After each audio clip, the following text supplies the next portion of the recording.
అచతుర్వదనో బ్రహ్మ ద్విబాహురపరో హరిః అఫాలలోచన శంభుః భగవాన్ బాదరాయణః వ్యాసం వసిష్ఠనప్తారం శక్తేః పౌత్రమకల్మషం పరాశరాత్మజం వందే సుకతాతం తపోనిధిం. వ్యాసాయ విష్ణురూపాయ వ్యాసరూపాయ విష్ణవే నమో వై బ్రహ్మనిధయే వాసిష్ఠాయ నమో నమః. వ్యాసోచ్ఛిష్టం జగత్సర్వం అంటారు. ఈ జగత్తులో ఉన్నటువంటివన్నీ కూడా వ్యాస భగవానుడి యొక్క ఉచ్ఛిష్టంగా అందినటువంటి జ్ఞానమే మనకి. దీంట్లో ఎలాంటి అనుమానము లేదు. ఇవాళ మనం భగవద్గీత చదువుకుంటున్నాం, కృష్ణం వందే జగద్గురు అంటున్నాం. దానికి కారణం ఏమిటి? వ్యాస పరమాత్ముడు భారత భాగవతాదుల్ని మనకు అందించాడు కాబట్టి కృష్ణయ్య యొక్క తత్వం కానీ ఆ భగవద్గీతని మనం అనుకోవటం కానీ జరుగుతుంది. కాబట్టి కృష్ణయ్య జగద్గురువు అనడానికి కారణం వ్యాస పరమాత్మేగా. ఆయన అందించిన భారతం, ఆయన అందించినటువంటి భాగవతం. ఇవాళ వేదాలు విభజనై చక్కగా ఇన్ని రకాలుగా శాఖోపశాఖలుగా మనకు అందుతున్నాయి అంటే కారణం వ్యాస పరమాత్మ. కాబట్టి మనం ఏనాడైనా గురు పౌర్ణమి అంటే చాలామంది గురువులు మనకు ఉంటారు. ఎంతమంది గురువులున్నా ఏ సంప్రదాయానికి చెందిన వాళ్ళైనా ఏమండి మా ఇష్టం వచ్చిన గురువుకు మేము చేస్తాము అనే పదం వాడకూడదు. వ్యాసుల వారికి మాత్రమే పూజన చెయ్యాలి. దీంట్లో అనుమానం ఏమీ లేదు. నిస్సంకోచంగా వ్యాసుల వారికి మాత్రమే చేయాలి. మనకు ఎంతమంది గురువులున్నా పైకెక్కి ఉపన్యాసం చెప్పడానికి కూర్చున్నటువంటి ఆ ప్రవచనకర్తని కానీ గురువుని కానీ వ్యాసపీఠం మీద కూర్చున్నారని అంటాం. కానీ ఇగోండి శంకరాచార్య పీఠం మీద, మధ్వాచార్య పీఠం మీద, రామానుజాచార్య పీఠం మీద అనకూడదు. ఏ సంప్రదాయానికి చెందిన వాళ్ళైనా వ్యాసపీఠం మీద కూర్చున్నారు అనేటటువంటి మాటే వాడాలి. కాబట్టి మీరు ఇతరమైనటువంటి గురువుల్ని మిగతా అప్పుడంతా కొలవండి, కానీ గురు పౌర్ణమి నాడు మాత్రం ఖచ్చితంగా వ్యాసుల వారికి పూజ చేసిన తర్వాతే మీ గురువులకి మీరు పూజ చేసుకోండి. ఏ గురువైనా అంతే. కాబట్టి వ్యాసోచ్ఛిష్టం ఆయన అందించినటువంటిది మాత్రమే మనకు. ఎలాంటి వాడయ్యా వ్యాసుడు అంటే వ్యాసం వసిష్ఠనప్తారం, వశిష్ఠుల వారి పుత్రుడు. శక్తే పౌత్రం, శక్తి యొక్క పౌత్రుడు. సామాన్యమైన విషయమా? ఎక్కడ వశిష్ఠుల వారు, ఎక్కడ శక్తి, ఎలాంటి దీంట్లో ఉద్భవించారు ఆయన? శక్తే పౌత్రం అకల్మషం, అసలు ఏ విధమైనటువంటి కల్మషాలు లేనటువంటి వాడు. పరాశరుల వారి యొక్క పుత్రుడు, పరాశరాత్మజం వందే. అంతటి మహాత్ముడైనటువంటి వ్యాసుల వారికి నమస్కరిస్తున్నాము.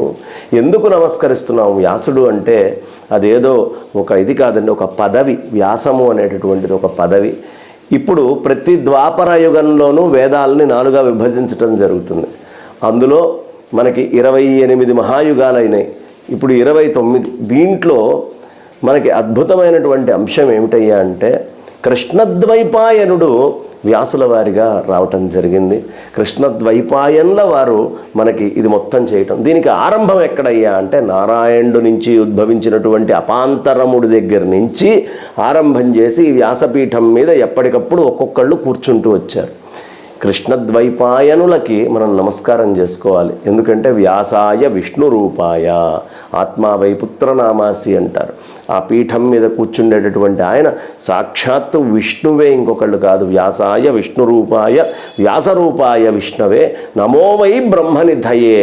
సాక్షాత్తు ఆ పరమాత్మ ముఖోద్ధిష్టమైనటువంటి మొత్తము సమస్తమైన వేదాలని చక్కగా ఇలా విభజన చేసి అందించినటువంటి మహాత్ముడు.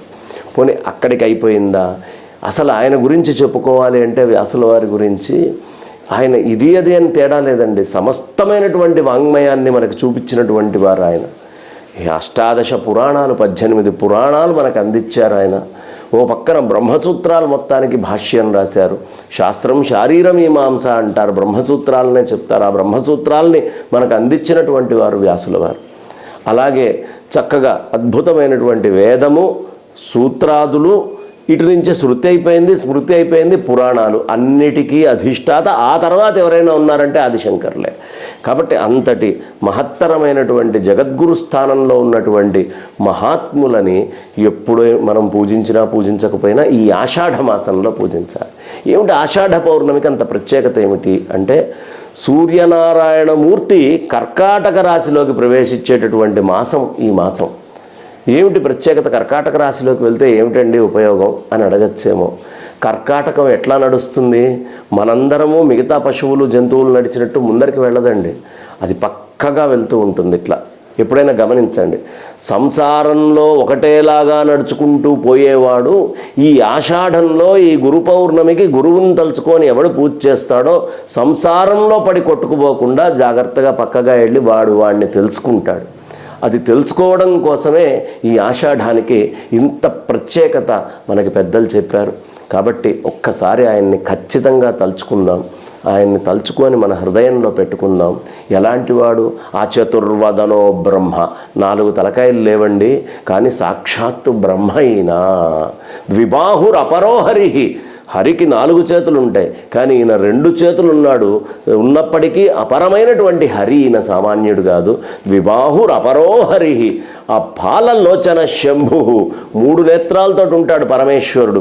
కానీ వ్యాసుల వారికి ఆ పాలలోచనము అనేది లేదు. ఏది మన నుదురు లోపల లలాటం లోపల ఆ కన్ను లేదు. లేకపోయినప్పటికీ సాక్షాత్తు శంభువు ఈయనేనయ్యా భగవంతుడైనటువంటి బాదరాయణుడు అని చెప్తారు. అందుకనే ఎక్కడైనా సరే ద్వేషము అనేటటువంటిది ఉండకూడదు.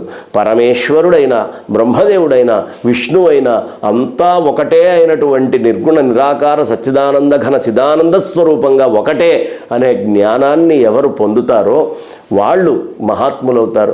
కాబట్టి అలాంటి విషయం మనకు అర్థం కావాలనే వ్యాసుల వారిని బ్రహ్మగా, వ్యాసుల వారిని విష్ణువుగా, వ్యాసుల వారిని పరమేశ్వరుడిగా మనకు చూపించడం జరిగింది. ఎవరు వ్యాసుణ్ణి కొలుస్తారో వాళ్ళు ప్రత్యేకంగా ఇంకెవ్వరినీ కొలవాల్సిన అవసరం లేదు. సమస్తమైనటువంటి మూర్తులని దేవతల్ని అందరినీ కూడా ఆరాధించినటువంటి ఫలం వస్తుంది. ఒక్క గురువుని ధ్యానం చేస్తే, వ్యాసుల వారిని ధ్యానం చేస్తే, వ్యాసుల వారి పట్ల మన యొక్క నిబద్ధతతో పూజ చేస్తే మన గురువులు పై గురువులు ఆయన కంటే ముందు వారు తర్వాత వారు అందరికీ పూజ చేసినట్టే. కాబట్టి ఈ వ్యాస పౌర్ణమి నాడు అందరము గురు పూజ చేసుకుందాం. ఎవరెవరు ఏ స్తోత్రం చదివినానేమంటే, నేను సౌందర్యలహరి చదువుతున్నాను, నేను శివానంద లహరి చదువుతున్నాను, లేదు నేను ఇంకొన్ని స్తోత్రాలు చదువుతున్నానండి, నేను విష్ణు సహస్రనామ పారాయణం చేస్తాను, నేను భగవద్గీత చదువుకుంటాను, అయ్యా వీటన్నిటికీ గురువు వ్యాసుల వారే, ఇంకొకళ్ళు అయ్యే అవకాశమే లేదు. కాబట్టి వ్యాసోచ్ఛిష్టం జగత్సర్వం, ఈ విషయం మర్చిపోకుండా మనం పౌర్ణమి నాడు ఇతరమైన గురువుల్ని కాకుండా వ్యాసుల వారి పటం పెట్టుకొని పూజ చేసుకొని ఆయన పూజ అయిన తర్వాతే ఇంకొక గురువుకి పూజ చేసుకోవడం అనేది విశేషం. వెలుగువైపు ప్రయాణం ఛానల్ తరఫున చక్కగా అందరికీ సాహిత్యము జ్ఞానము పెద్దల చేత అందింపజేయాలి అనే తపనతో చాలా కృషి చేస్తూ ఉన్నారు. ఈ వెలుగువైపు ప్రయాణం ఛానల్ని అందరూ సబ్స్క్రైబ్ చేసుకోండి. ఆ సనాతన వైదిక ధర్మాన్ని అన్ని చోట్ల వ్యాప్తి చేయండి. మీరు చేసుకోవడమే కాదు, నలుగురితోటి చేయించండి. మంచి విషయం ఎక్కడి నుంచి వచ్చినా మనం తీసుకోవాలి. మంచి విషయాన్నే అందిస్తాము అని పెట్టుకున్న ఈ ఛానల్ని మనం అందరం కూడా వెనకుండి ప్రోత్సహించాల్సినటువంటి అవసరం ఉంది. కాబట్టి నిస్సంకోచంగా మనం సబ్స్క్రైబ్ చేసుకుందాం, ఇతరులతోటి చేయిద్దాం, ధర్మాన్ని కాపాడదాం, ధర్మాన్ని వ్యాప్తి చేద్దాం. అన్నిటికంటే ప్రధానమైంది మనకి శ్రవణము అనేది చాలా ప్రధానము. ఈ శ్రవణం ఎప్పుడు చేయగలరు? వాళ్ళు కృషి చేసి వచ్చి మొత్తం తీసుకొని వెళ్ళి అందిస్తే చేయగలరు. కాబట్టి నలుగురితోటి మంచి విషయాన్ని వినిపించాలి అనే తాపత్రయాన్ని పెంచుకుందాం.